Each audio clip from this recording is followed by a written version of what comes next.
माननीय अध्यक्ष महोदय,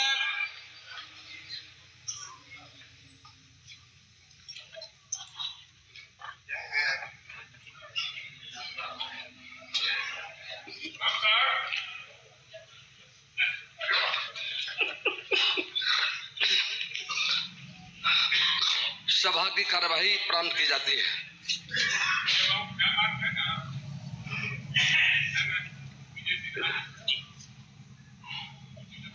माननीय मंत्री संसदीय कार्य विभाग।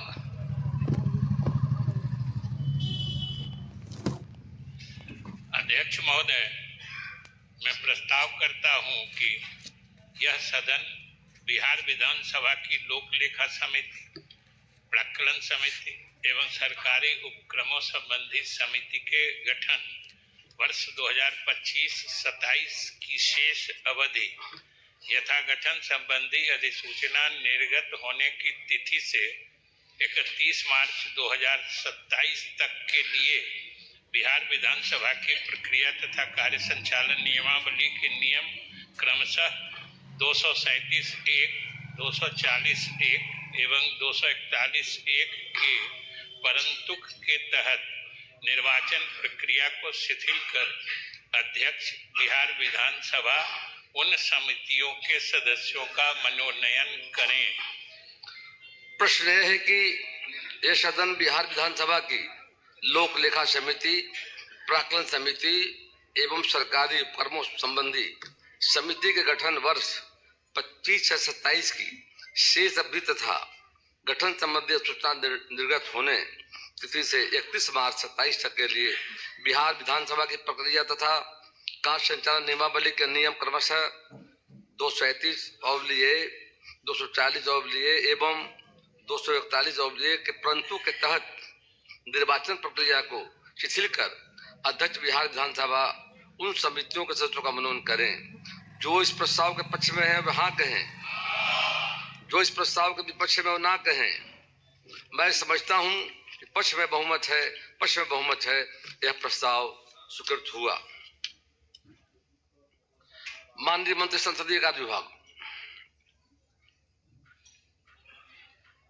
अध्यक्ष महोदय, मैं प्रस्ताव करता हूं कि यह सदन बिहार विधानसभा की प्रक्रिया तथा कार्य संचालन नियमावली के नियम क्रमशः 237(1), 240(1) एवं 241(1) के अनुसरण में बिहार विधान परिषद से सिफारिश करता है कि वह इस सदन के लोक लेखा समिति, प्राक्कलन समिति एवं सरकारी उपक्रमों संबंधी समिति के गठन वर्ष 2025-27 की शेष अवधि यथा गठन संबंधी अधिसूचना निर्गत होने की तिथि से 31 मार्च 2027 तक 6 सदस्यों के लिए बिहार विधान परिषद से क्रमशः 4, 6 एवं 3 सदस्यों को मनोनीत करने के लिए सहमत हों तथा बिहार विधान परिषद के सदस्यों के नाम इस सदन को सूचित करें।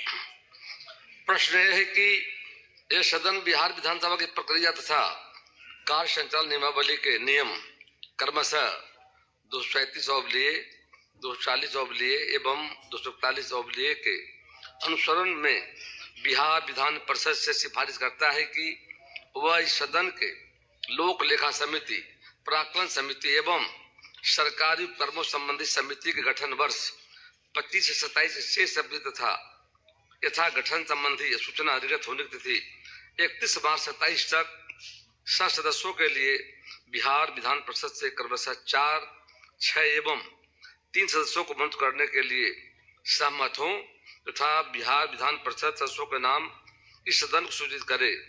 जो इस प्रस्ताव के पक्ष में हाँ कहें, जो इस प्रस्ताव के विपक्ष में ना कहें। मैं समझता हूं कि पक्ष में बहुमत है, यह प्रस्ताव स्वीकृत हुआ।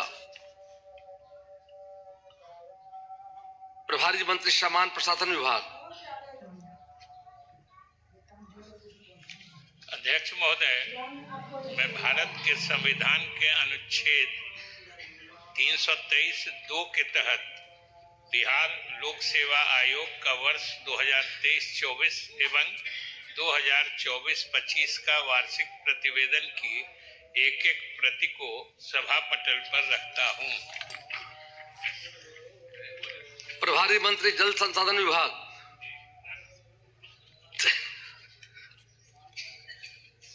महोदय, मैं बांध सुरक्षा अधिनियम 2021 की धारा 45(1) के आलोक में बिहार की निर्दिष्ट बांधों की सुरक्षा स्थिति का वित्तीय वर्ष 2024-25 का आर्थिक प्रतिवेदन की हिंदी एवं अंग्रेजी की प्रति को सभा पटल पर रखता हूं।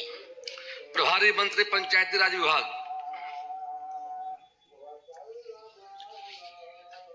माननीय अध्यक्ष महोदय, मैं प्रस्ताव करता हूं कि ग्रामीण विकास विभाग के संबंध में द्वितीय अनुपूरक व्यय विवरणी के अनुदान तथा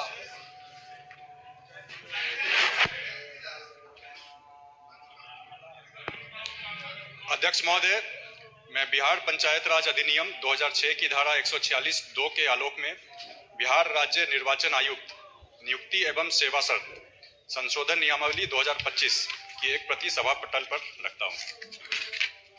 सभा सचिव।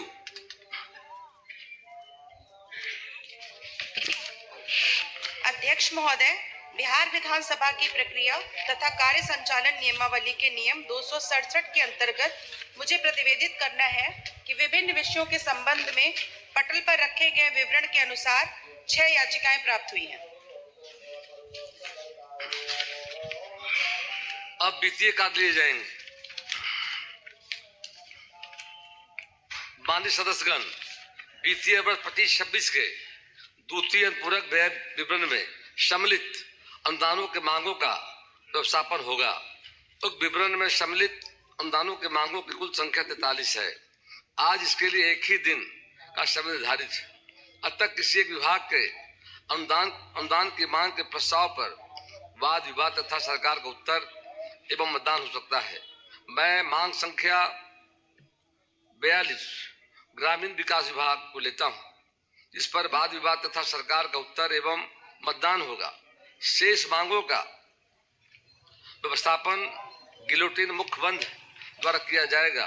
चूंकि आज शुक्रवार का दिन है, इसलिए विमर्श अभी से 12:30 बजे अपराह्न तक होगा। विभिन्न दलों को उनकी सदस्य संख्या के आधार पर समय का आवंटन निम्न प्रकार किया जाता है।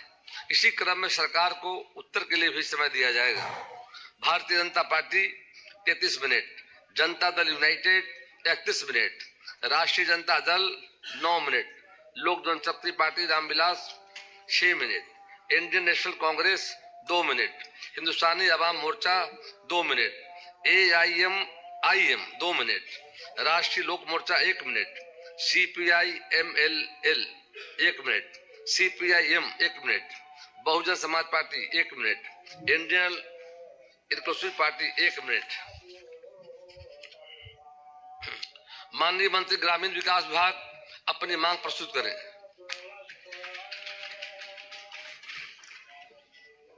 माननीय अध्यक्ष महोदय, मैं प्रस्ताव करता हूं कि ग्रामीण विकास विभाग के संबंध में द्वितीय अनुपूरक व्यय विवरण के अनुदान तथा नियोजन की मांग की अनुसूची में सम्मिलित योजनाओं के लिए 31 मार्च 2026 को समाप्त होने वाले वर्ष के भीतर भुगतान के दौरान जो व्यय होंगे उसकी पूर्ति के लिए बिहार विनियोग संख्या 2 अधिनियम 2025 एवं बिहार विनियोग संख्या 3 अधिनियम 2025 के उपबंध के अतिरिक्त 24,050 करोड़ 4,79,000 रुपये से अनाधिक अनुपूरक राशि प्रदान की जाए। यह प्रस्ताव राज्यपाल की सिफारिश पर किया गया है। इस मांग पर माननीय श्री आलोक कुमार मेहता, श्री राहुल कुमार एवं कुमार समिति से कटौती प्रस्ताव प्राप्त हुए हैं, जो व्यापक हैं, जिन पर सभी माननीय सदस्य विचार विमर्श कर सकते हैं। माननीय सदस्य श्री आलोक कुमार मेहता का प्रस्ताव प्रथम है। अतएव माननीय सदस्य श्री आलोक कुमार मेहता अपना कटौती प्रस्ताव प्रस्तुत करें।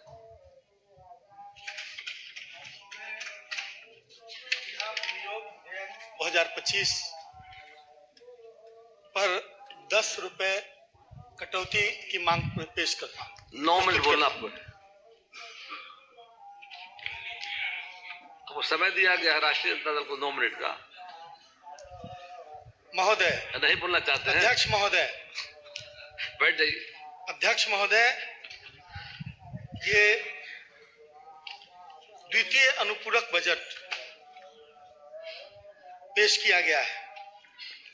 प्रस्ताव सरकार के द्वारा पेश किया गया है।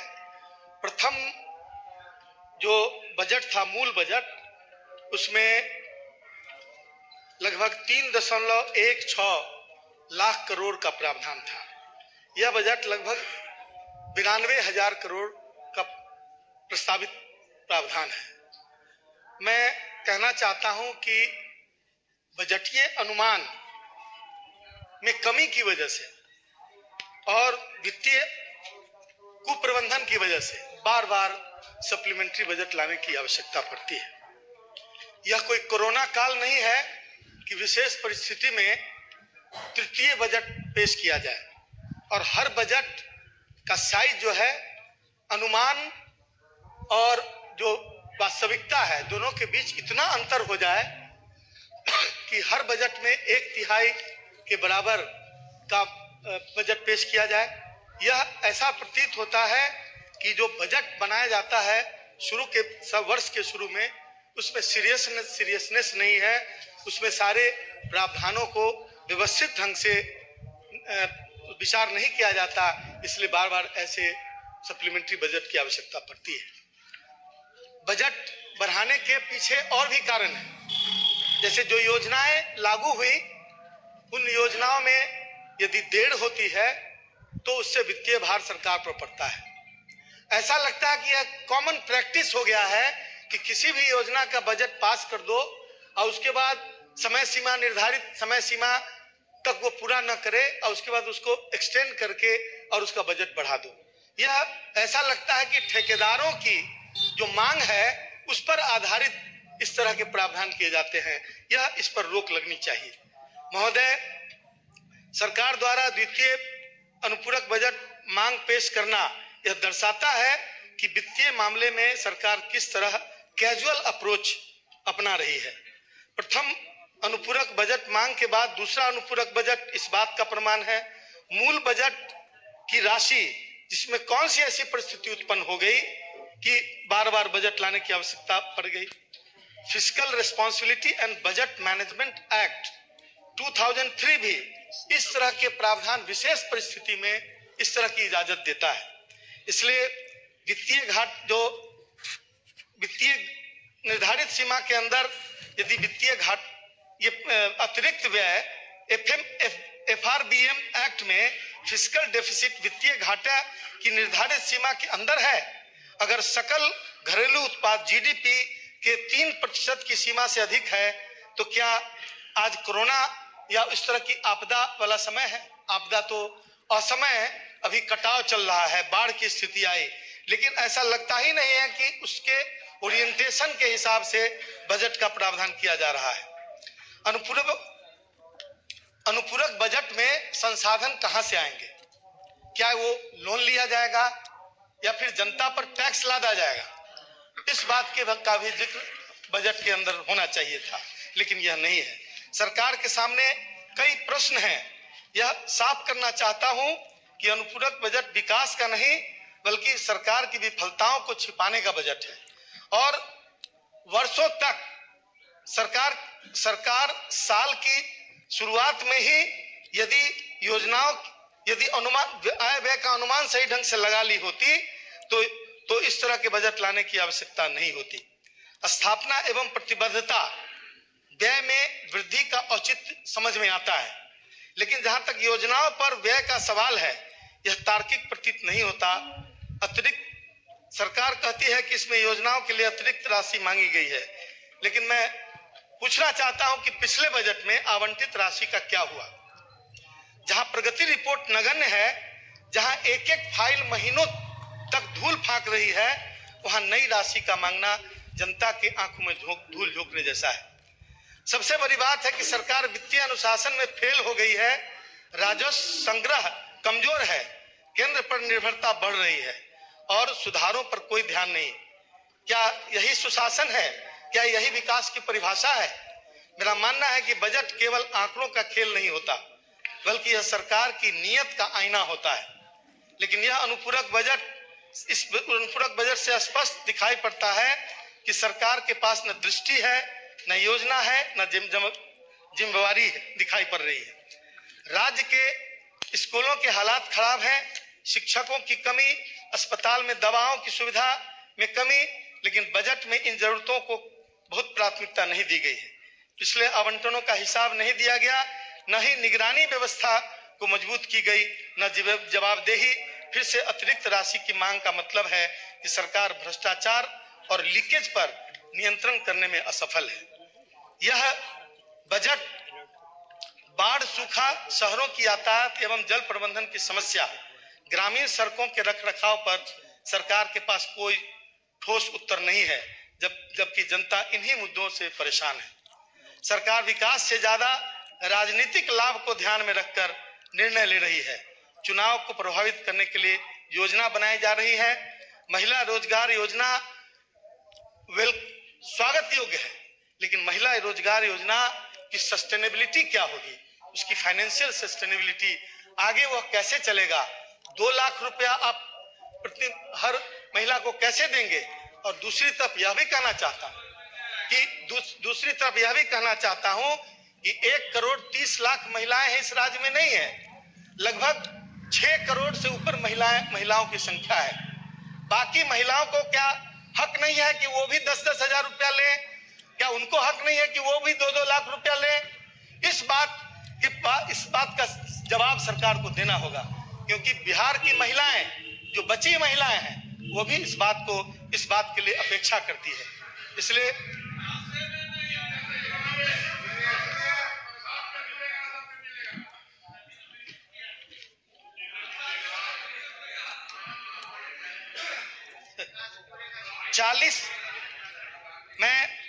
मैं कुछ बिंदुओं की तरफ ध्यान दिलाना चाहता हूं। 40 लाख लोग बिहार में ऐसी बस्ती में रहते हैं जिनकी संख्या 100 से अधिक है, और उनकी कनेक्टिविटी अभी तक मुख्य सड़क से नहीं हो पाई। क्यों नहीं हो पाई है? क्योंकि सरकारी जमीन नहीं है, उनके पास पैसा नहीं है जमीन खरीदने के लिए। और सरकार ने, हम लोग जब सरकार में शामिल थे, उसी समय ये योजना बनी थी कि हर उस तरह के मोहल्ले को सतत लीज पर जमीन लेकर और सरकार उस पर सड़क बनाएगी। कई बार चर्चा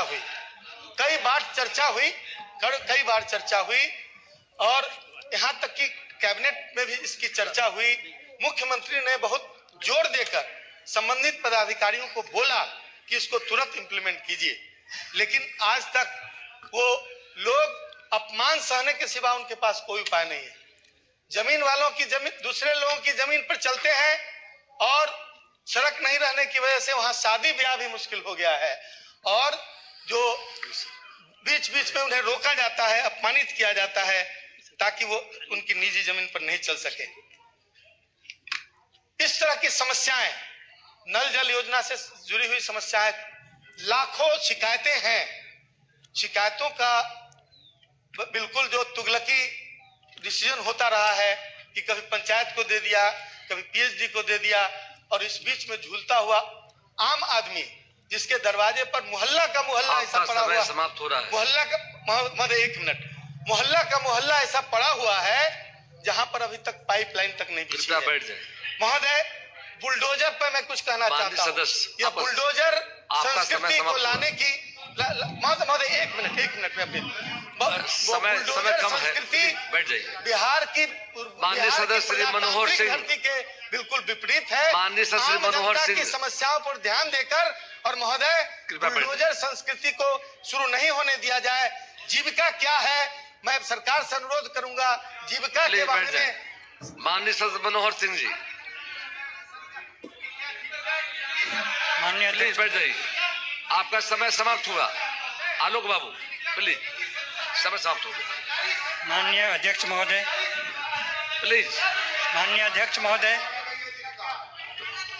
बोलिए। माननीय अध्यक्ष महोदय, माननीय अध्यक्ष महोदय, यह विनियोग विधेयक लाया गया है। इसमें कई त्रुटियां हैं और जो जनता ने जो विश्वास सरकारी दल को दिया है उस विश्वास के अनुरूप नहीं है। महोदय, अब तो जनता पछता रही है कि हम किस संगठन किस दल को बहुमत दे दिए, लेकिन महोदय अब तो लेकिन अब पछताने से क्या होगा महोदय? पछताने से क्या होगा? जनता पछता रही है, उससे पछताने से क्या होगा कि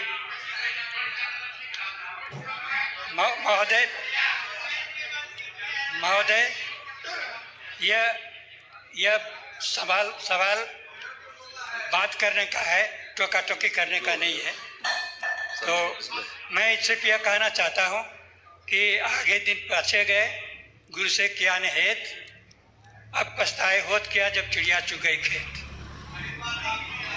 तो जब पछता रही है जनता पछता रही है। महोदय मैं यह कहना चाहता हूँ कि जो हमारे यहाँ